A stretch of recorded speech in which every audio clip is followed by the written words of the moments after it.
This is a quick video about cash flow. I mean, cash flow is always absolutely critical, but at the moment, obviously, it's under a particular strain to do with coronavirus.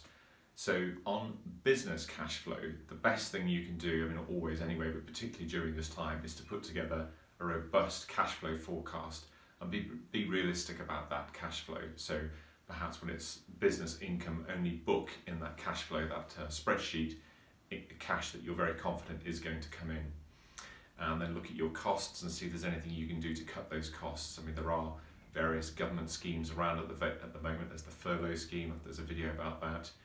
And there are also different business loans that are available. There's the business bounce back loan, which I mentioned in the furlough video, which is more flexible and less onerous than the business interruption loan. So there are loans that are there, but they will need to be repaid back. They're not grants like the furlough scheme, which is money that never needs to be repaid back.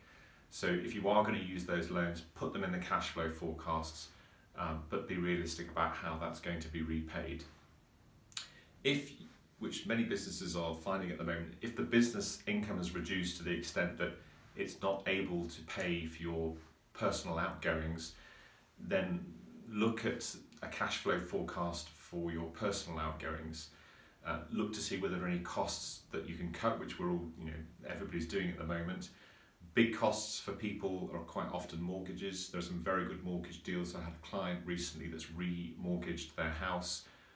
The deal has come from 3.5% to 1.5% for a 5-year fixed term. So their payments have come down quite a bit.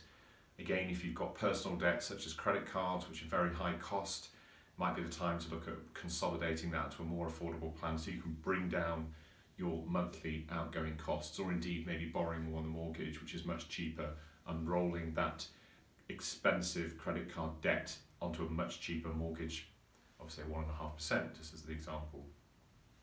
So again, it's all about cash flow forecasting that gives you control. So we work with some of our clients to help them feel more in control in what's a very difficult time at the moment.